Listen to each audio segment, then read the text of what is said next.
Hello dear students, good morning all of you. आप सभी लोगों का एसएसटी क्लासेस में स्वागत है। मेरे प्यारे विद्यार्थियों, आज का जो मेरा टॉपिक है, पहला जैसा कि आप देख पा रहे हैं यहाँ लिखा है फिजिक्स क्लास 12 चैप्टर 2 का है। पहला टॉपिक है क्षेत्रफल। क्षेत्रफल, ठीक है ना। क्षेत्रफल क्या है?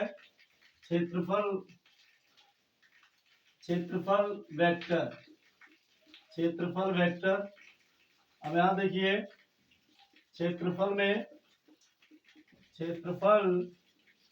में दिशा के साथ, क्षेत्रफल में दिशा के साथ परिमाण भी होता है। चलिए, क्षेत्रफल में पहले परिमाण लिखते हैं, दिशा बाद में। क्षेत्रफल में परिमाण के साथ दिशा भी होती है, जो बाहर की ओर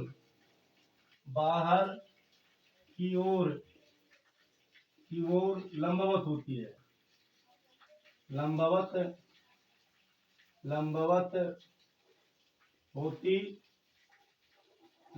होती है ना। देखिए, जो मेरा क्षेत्रफल है, ये सदिश राशि है। आप इसको इस तरह से समझ सकते हैं कि जैसे मान लीजिए आप एक ऐसे लंबकोणीय एकांक वेक्टर को अगर ऐसे खींचा जाए, आप क्लास 11 में पढ़ चुके हैं। ये हो गया एक्स वाई जेड एक्सेस हो गया, ये हो गया आई कैप, ये हो गया जे कैप, ये हो गया के कैप, है ना। आई कैप, जे कैप, के कैप। अगर यहाँ से इसको ऐसे मिलाए तो आप देख सकते हैं इसका क्या है। आप देख सकते हैं डायरेक्शन है। तो इस तरह से ये मेरा क्या है, इसका एरिया होगा, इसका अपना एक क्षेत्रफल होगा। यहाँ से पता चल रहा है ये सदिश राशि है। या ऐसे भी आप जान सकते हैं, ये मान लीजिए कोई समांतर चतुर्भुज है। अब ये इस तरह से, अब मान लो हमें इसका एरिया निकालना है। तो अब हमें एरिया निकालना है, तो एरिया बराबर क्या होगा, बेस इंटू हाइट होगा। तो हमें हाइट पता करने के लिए यहाँ से ऐसे इसको परपेंडिकुलर ड्रा कर लेंगे, और इसको अगर हम यच मान लें और यहाँ मान लें एंगल थीटा बन रहा है, तो sine theta is equal to क्या हो जाएगा, हमें एच का मान निकालना है, एच बाई, इसको यल मान ले, इसको बी मान ले, तो ये हमारा हो जाएगा एच बाई बी, और एच इक्वल टू हो जाएगा बी साइन थीटा। क्या हो जाएगा, बी साइन थीटा। अब जब हम यहाँ इसका एरिया निकालेंगे, तो एरिया बराबर हो गया बेस, तो बेस की जगह पर हो जाएगा यल इंटू हाइट, तो हाइट की जगह पे हो जाएगा बी साइन थीटा। अब देख सकते हैं यहाँ पर भी साइन थीटा का यूज हुआ। तो साइन थीटा का यूज वेक्टर क्वांटिटीज में होता है, क्योंकि जो आप पढ़ चुके स्केलर जो क्वांटिटीज होती है, जो उसमें जिसका यूज होता है कॉस थीटा होता है, जिसको डॉट प्रोडक्ट बोलते हैं। इस तरह से आप पढ़े वेक्टर ए डॉट वेक्टर भी, ठीक है ना। ये जब हटता है तो ये भी कॉस थीटा का यूज होता है। फिर वेक्टर ए क्रॉस वेक्टर भी ये क्रॉस प्रोडक्ट है। तो जब ये हटेगा तो इसको यहाँ कौन सा यूज होगा, साइन थीटा। यहाँ साइन थीटा का यूज हो रहा है। यहाँ से भी तो ये किसका मान है, एरिया का। तो यहाँ से भी पता चल रहा है कि ये सदिश राशि है। इसके बाद में आप यहाँ से भी समझ सकते हैं, मान लीजिए ये क्या है, ये एक सर्किल है, और आप देख सकते हैं इसको, ये इसका क्षेत्रफल हो गया, और ये इसकी क्या हो गई, दिशा ऊपर की ओर, ठीक है ना। अब इसको ऐसे घुमा दिए तो कहाँ हो गई, नीचे की ओर। देखो, ये जो एक 2 डायमेंशन है, द्विविमीय आकृतियां हैं, इसमें क्या होता है, इसमें जो दिशाएं होती हैं दोनों तरफ होती है, आउटवर्ड भी होता है, ठीक है ना, ऊपर की ओर या नीचे की ओर दोनों लिख सकते हैं, क्योंकि ये क्या है, 2 डायमेंशन है। लेकिन एरिया वेक्टर हमेशा इसके पृष्ठ के लंबवत ही होगा, जैसा कि आप देख पा रहे हैं, ये इसके क्या है, लंबवत है। तो इस तरह से यह स्पष्ट हो जाता है कि एरिया वेक्टर हमारा क्या है, एक सदिश राशि है। क्योंकि सदिश राशि होने के लिए क्या होना चाहिए, सदिश राशि होने के लिए दिशा भी पता होना चाहिए, प्लस मैग्नीट्यूड भी। तो वहां इसका मैग्नीट्यूड और डायरेक्शन दोनों होता है, इसलिए सदिश राशि है। अब मान लेते हैं कि ये ऐसे है, ठीक है ना, ये इसको सेंटर मान लिया हमने, ये एरिया टोटल ए मान लिया, ये सेंटर ओ है, इसको यहाँ से ऐसे मिलाए तो ये हो गया एरिया वेक्टर का डायरेक्शन, वेक्टर ए। ये हो गया यूनिट वेक्टर कैपियन। अब हमें मान लो एरिया वेक्टर निकालना है, तो आप क्लास 11 में पढ़ चुके हैं। Area vector A is equal to हो जाएगा कैप यन इंटू ए, ठीक है ना। तो ये हो गया हमारा आंसर। इसके बाद हमारा आता है घन कोण। क्या आता है? घन कोण आता है, घन कोण, ठीक है ना। तो घन कोण क्या है? किसी गोलीय कोश के पृष्ठ के क्षेत्रफल द्वारा उसके केंद्र पर जो कोण आंतरित किया जाता है उसे हम क्या बोलते हैं? उसे हम घन कोण बोलते हैं। किसी गोलीय पृष्ठ का क्षेत्रफल, किसी गोलीय पृष्ठ का क्षेत्रफल इसके केंद्र पर किसी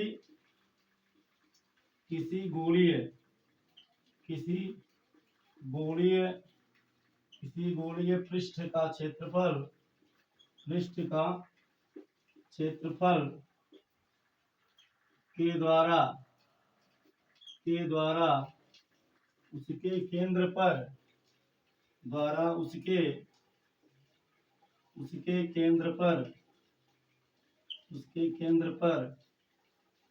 आंतरित किया गया कोण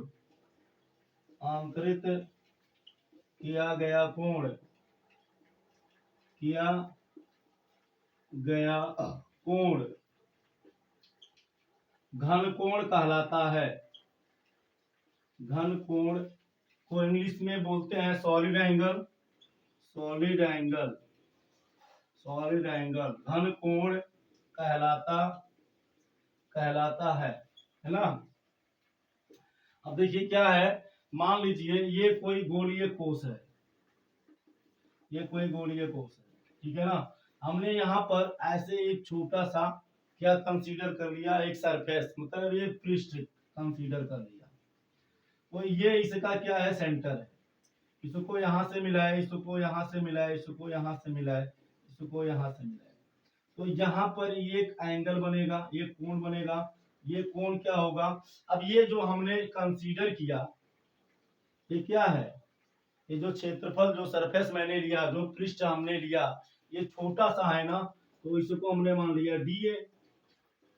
तो इसके द्वारा, छोटे सरफेस के द्वारा, ये इसका केंद्र है, छोटे पृष्ठ के द्वारा इसके केंद्र पर जो कोण आंतरित होगा, घन कोण को ओमेगा से व्यक्त करते हैं, तो वो भी क्या होगा? एक प्यारा सा छोटा सा डी ओमेगा हो जाएगा, ठीक है ना। क्योंकि पृष्ठ छोटा है तो कोण छोटा ही बनेगा, ठीक।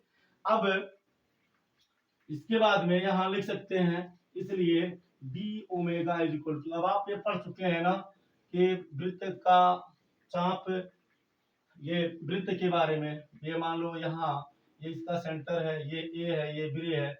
वृत्त का चाप वृत्त के केंद्र पर कोण आंतरित करता है, तो यहाँ कोण बनता है। अब कोण बराबर क्या होता है? चाप बटे त्रिज्या, यानी ए बी अपान ये जो रेडियस होगा इसको लिखेंगे। तो ठीक उसी तरह से अब यहाँ ये क्या है? चाप यानी ए बी बटे त्रिज्या, यहाँ वो मान ले तो वो भी हो जाएगा, या वो हो जाएगा, है ना। तो यहाँ पर डी ओमेगा बराबर हो जाएगा। तो यहाँ कोण चाप के द्वारा अंतरित था तो चाप लिख दिए, यहाँ कोण किसके द्वारा अंतरित हो रहा है? इस पृष्ठ के द्वारा, इस क्षेत्रफल के द्वारा, तो हो जाएगा हमारा डीए बाई, अब ये क्या था? ये जो था किसके रिस्पेक्ट में था? चाप के रिस्पेक्ट में था, ओनली मतलब रेडियस था। तो यहाँ ये किसके रिस्पेक्ट में है? ये क्षेत्रफल के रिस्पेक्ट में है, तो क्षेत्रफल के रिस्पेक्ट में आर स्क्वायर हो जाएगा, ये हो गया आर स्क्वायर। और इसका मात्रक यहाँ लिख देते हैं स्टेरेडियन। क्या होता है? स्टेरेडियन, ठीक है ना।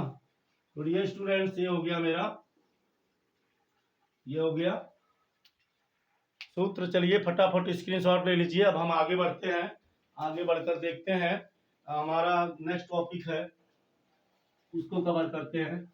आई होप आपके समझ में आ रही होगी या आप समझ गए होंगे।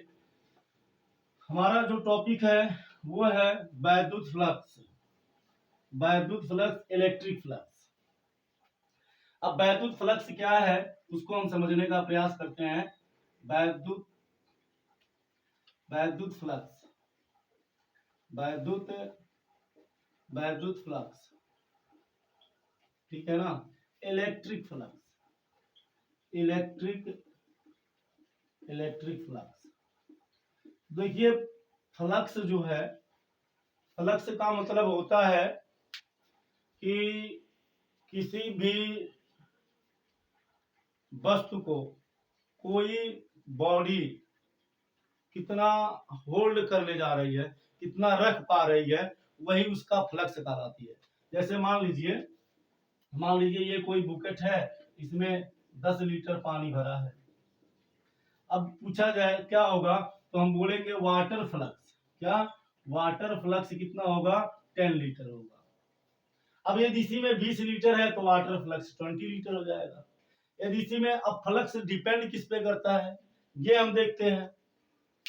तो मान लीजिए सपोज करिए कि ये जो है, मान लीजिए सब कि ये एक पाइप है, ठीक है ना, इसमें से पानी जा रहा है ऐसे इस तरह से। यहां मान लेते हैं नीचे एक हाउस है, इस हाउस में पानी आ रहा है। अब तो ये हाउस का फ्लक्स पूरा या अधिक कैसे कैसे हो सकता है। अब जल्दी कैसे जितना जल्दी भरेगा फ्लक्स उतना अधिक हो जाएगा। तो पहला तो ये है कि इसमें जो पानी बह रहा है उसकी तीव्रता अधिक हो जाए। पानी यदि बहुत फास्ट बहेगा, पानी की जो तीव्रता हो, पानी की तीव्रता यदि अधिक हो जाए, इसकी वेलोसिटी यानी इसका जो वेग है वो क्या हो, अधिक हो जाए, तब भी क्या होगा, ये जल्दी भर जाएगा, फ्लक्स अधिक हो जाएगा। दूसरा ये है कि अगर इस पाइप को थोड़ा हम क्या करें और मोटा पाइप ले लें, पाइप को क्या करें और मोटा ले लें, तो तब भी पानी इसमें से ज्यादा आएगा, ये हाउस जल्दी से क्या होगा, भर जाएगा और इसका फ्लक्स अधिक हो जाएगा। तीसरा क्या है, तीसरा ये है कि अगर मान लीजिए ये पाइप है, पानी पूरा इसमें से इसमें आएगा। अब अगर इस पाइप को हम ऐसे कर दे, तब आप देख पा रहे होंगे, इस तरह से कर दे तो इसका पानी इस हाउस में नहीं जाएगा, अर्थात फ्लक्स होगा ही नहीं, वाटर फ्लक्स बनेगा ही नहीं। पानी जब एकत्र नहीं होगा तो फ्लक्स नहीं होगा। तो कहने का अब ये क्या, ऐसे इस तरह अब ऐसे अगर हम घुमा दें तो आप देख सकते हैं ये कभी बूंद पानी इसमें नहीं जाएगा, लेकिन ऐसे अगर हम घुमाते जाए तो आप देख रहे हैं पूरा पानी इसमें एकत्र हो जाएगा। यानी कहने का मतलब फ्लक्स। अब तो ये इस तरह से क्या हो रहा है, ये हमारा क्या है, ये हमारा एरिया है, और ये हमारा क्या, इसका डायरेक्शन है। तो डायरेक्शन का मतलब इसके और इसके बीच जो कोण बन रहा है, कहने का मतलब है जो फ्लक्स है वो निर्भर करता है किस पे, तीव्रता पर, कितने तीव्र उसकी तीव्रता क्या है, ठीक। दूसरा किस पे निर्भर करता है, एरिया पर। अगर एरिया अधिक हो जाएगा तब भी फ्लक्स बढ़ जाएगा, तीव्रता अधिक है तब भी फ्लक्स बढ़ जाएगा। और किस पे डिपेंड करता है, थीटा पर डिपेंड करता है। तो इस तरह से, ठीक है ना। अब हम ये देखते हैं ये वेक्टर है या स्केलर है। तो इसमें अगर मान लीजिए इस बुकेट में पानी भर गया, अब पूछा जाए इसका कोई डायरेक्शन नहीं है। इस बुकेट में भरे हुए पानी का कोई डायरेक्शन नहीं है, और बुकेट में भरा हुआ पानी ही हमारा क्या है, फ्लक्स है। बुकेट में भरा हुआ पानी ही हमारा क्या है, फ्लक्स है, और इसका कोई डायरेक्शन नहीं है। तो यानी कहने का मतलब ये है कि फ्लक्स क्या डायरेक्शन नहीं होता, सिर्फ मैग्नीट्यूड होता है। इसको माप सकते हैं कि इसमें कितना लीटर पानी आया। तो इस तरह से ये पता चला कि ये स्केलर क्वांटिटी है, यानी ये अदिश राशि है। क्या है, अदिश राशि है। तो बात समझ में आई। चलिए अब हम आगे बढ़ते हैं और देखते हैं, फ्लक्स की परिभाषा लिखते हैं। किसी विद्युत क्षेत्र के काल्पनिक पृष्ठ से किसी विद्युत क्षेत्र के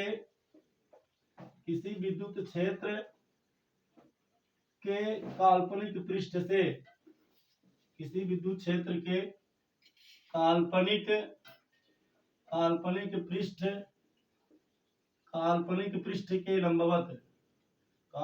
पृष्ठ के लंबवत,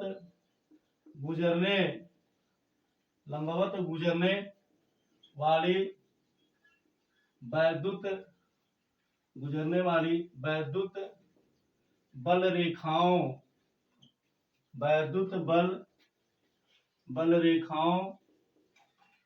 बल रेखाओं की संख्या फ्लक्स कहलाती है, की संख्या वैद्युत फ्लक्स कहलाती है। ये संख्या वैद्युत फ्लक्स कहलाती है। अब आप इतना तो समझ ही रहे हैं, वो पानी के कारण था तो पानी का फ्लक्स था, और ये विद्युत के कारण होगा इसलिए ये वैद्युत फ्लक्स हो गया।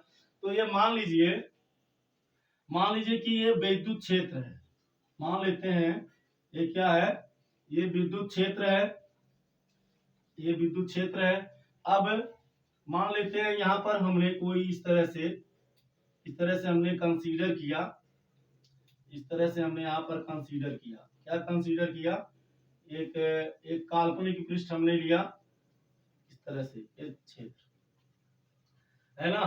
तो अब आप देख सकते हैं इसमें से कितनी विद्युत रेखाएं गुजर रही है, कितनी वैद्युत बल रेखाएं गुजर रही है।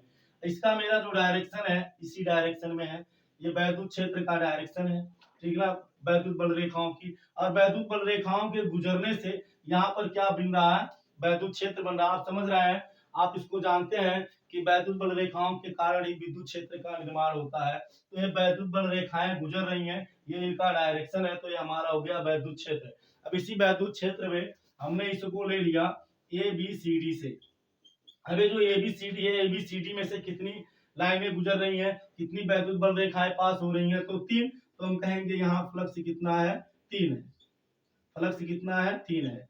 अब देखिए, अब अगर जो मान लीजिए सपोज करिए तो 3 तब आया, ठीक। अब मान लेते हैं कि वैद्युत बल रेखाओं, अब क्या करें कि इसको और स्ट्रांग बना दें। स्ट्रांग वैद्युत क्षेत्र को स्ट्रांग बनाने का मतलब कि वैद्युत बल रेखाओं की संख्या क्या होगी, अधिक हो जाएगी, इस तरह से, इस तरह से।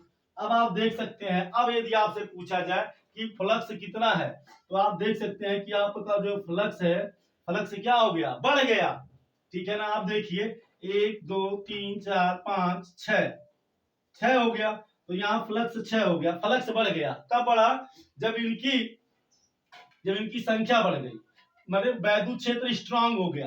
तो वैद्युत क्षेत्र स्ट्रांग कब हो गया, जब वैद्युत बल रेखाओं की संख्या क्या हो गई, पास हो गई, क्या हो गई, मतलब इनका ये डेंस हो गए, ये परस्पर करीब में आ गए। यानी कहने का मतलब फ्लक्स डिपेंड करता है ई पर, इंटेंसिटी पर। इंटेंसिटी क्या हो गई, मैक्सिमम हो गई, तो इस तरह से फ्लक्स भी क्या हो गया, मैक्सिमम हो गया। बात समझ में आ रही है। ये थोड़ा मान लेते हैं ऊपर तक है, इस तरह से, ठीक है। अब मान लें कि यहाँ पर थोड़ा सा इसको हम और अधिक ले लेते हैं, ये जो आपका है इसको थोड़ा सा हम अधिक ले रहे हैं, इस तरह से, इस तरह से। तो आप देख सकते हैं अब टोटल लाइन गुजर रही है। तो टोटल लाइन गुजर रही है, कैसे गुजर रही है, तो यहाँ आप समझ सकते हैं, यहाँ पर क्या है, यहाँ पर टोटल लाइन गुजरने का कारण क्या है, यहाँ पर एरिया बढ़ गया। यानी कहने का मतलब अगर एरिया बढ़ जाएगा तब भी क्या होगा, तब भी फ्लक्स का मान बढ़ जाएगा। अब यहाँ पर फ्लक्स आपका कितना हो गया, आप यहाँ से काउंट कर सकते हैं, 1 2 1 2 3 4 5 6 7 8 9 10 11। तो कितना हो गया, फ्लक्स 11 हो गया।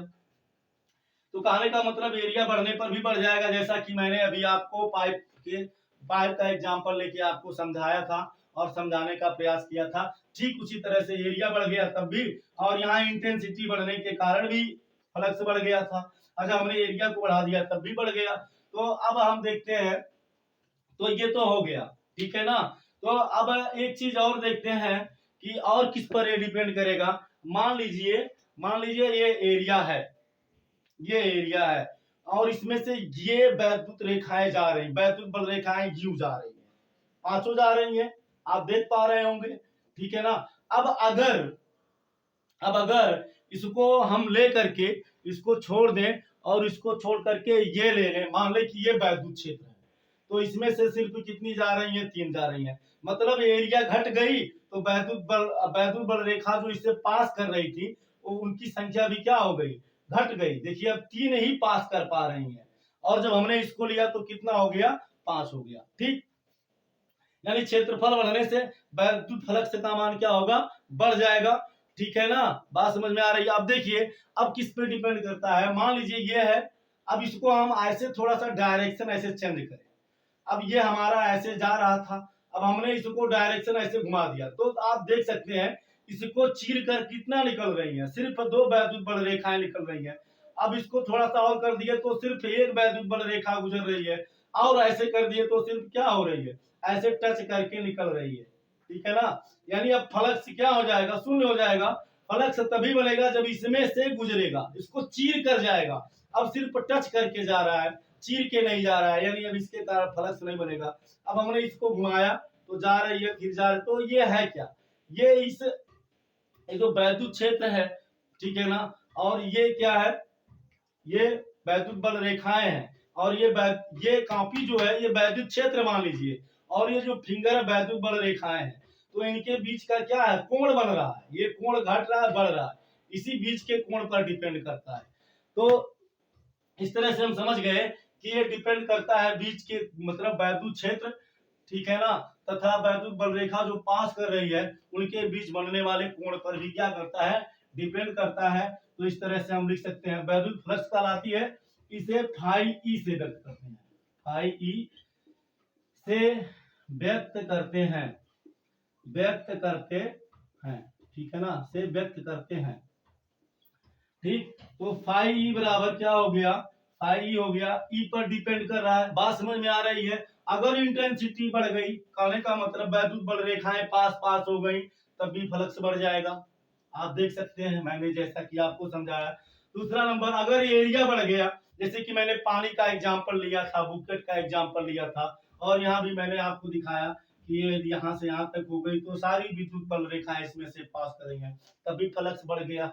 यानी ये दूसरा क्या है, अब आप ये समझ सकते हैं कि ये आपने देखा कि फ्लक्स क्या है, फ्लक्स इसमें से गुजरने वाली वैद्युत बल रेखाओं का क्या है, माप है। तो आपने वहां से मैंने आपको बुकेट के सहारे से समझाया था कि वो डिपेंड करेगा, किस पर डिपेंड करेगा, वो डिपेंड करेगा, वो निर्भर करेगा ई और ए पे, प्लस उसका कोई डायरेक्शन नहीं है। तो ये हमारा अभी क्या है, अदिश राशि है, तो यहाँ हम डॉट लगा देंगे, इंटेंसिटी वेक्टर है, और ये भी एरिया भी वेक्टर क्वांटिटी है, इसके पहले मैंने आपको बताया। तो ये हो गया हमारा वैल्यू। हम मान लेते हैं कि ये वैद्युत, ये मान लेते हैं ये ऐसे है, और यहाँ से कोई ऐसे वैद्युत बल रेखा गुजर रही है इस तरह से, ठीक है ना, इस तरह से गुजर रही है। तो अब ये एरिया वेक्टर हमारा जो है ये तो इस तरह से होगा ना, एरिया वेक्टर हमेशा ये सरफेस है, सरफेस के परपेंडिकुलर माने लंबवत ही रहेगा। तो अब ये फ्लक्स हमारा ज्यादा कब होगा, फ्लक्स हमारा नीचे जाने पर ज्यादा होगा या ऊपर जाने पे ज्यादा होगा, फ्लक्स हमारा इसके साथ जब जुड़ेगा यानी ऐसे ऊपर उठेगा, ठीक है ना, ये क्या है, ये वैद्युत बल रेखा है, ये जब एरिया वेक्टर के साथ रहेगा यानी ऊपर की ओर रहेगा, तब इंटेंसिटी तो इसकी फ्लक्स क्या होगी, बढ़ेगी, नीचे जाने पर क्या होगी, घटेगी, है ना। तो कहने का मतलब है, तो ये थीटा है, तो थीटा की दिशा में जो मेरा घटक होगा वो क्या होगा, कॉस थीटा होगा। अब वैसे भी आप जानते हैं ये डॉट प्रोडक्ट है, तो डॉट प्रोडक्ट को जब हम हटाते हैं तो हमें क्या मिलता है, कॉस थीटा मिलता है। तो हमें मिलेगा phi E is equal to vector E dot, जब इसको हटा देंगे वेक्टर को तो ई ए कॉस थीटा मिलेगा, है ना। अब आप देख नहीं सर जी और होता नहीं, देखो अगर मान लो इसको हम यहां से ले लें तो हमें मिलेगा ई साइन थीटा। तो इसकी वजह से फ्लक्स नहीं बनेगा भाई, इसके वजह से फ्लक्स नहीं बनेगा, क्यों, ये मान लो ये वैद्युत क्षेत्र, ये क्या है, वैद्युत क्षेत्र, ठीक है ना। तो ये इस तरह से जा रहा है, ये हमारा क्या है, ये जो हम आप देख पा रहे हैं मार्कर, इसको आप मान लीजिए ई साइन थीटा, क्या मान लीजिए, ई साइन थीटा। तो ये तो ऐसे टच करके निकल जा रहा है ना, निकल जा रहा है, वैद्युत फ्लक्स तब बनेगा जो इसको चीर कर निकलेगा, और ये जो फिंगर है ये इसको ऐसे थीटा एंगल से चीर के निकल रहा है, तो फ्लक्स जो चीर कर निकलेगा उसके कारण बनेगा, यानी फ्लक्स इसके कारण बनेगा। ये तो ऐसे है ना, ये ऐसे आया, ऐसे ऐसे टच करके निकल जा रहा है, और ये वाला ऐसे चीर के निकल रहा है, तो ये चीर के निकल रहा है, तो इसके कारण फ्लक्स बनेगा, ठीक है ना। तो ये हो गया हमारा कॉस थीटा। तो यहाँ से हमने इसको हटाया डॉट प्रोडक्ट, तो हमें मिल गया ये कॉस थीटा। अब इसका हम मात्रक लिख देते हैं, तो इसका मात्रक क्या होगा, ई इक्वल टू होता है F upon q, E equal to होता है एफ अपान, आप इसके पहले पढ़ चुके हैं, E equal to F upon Q.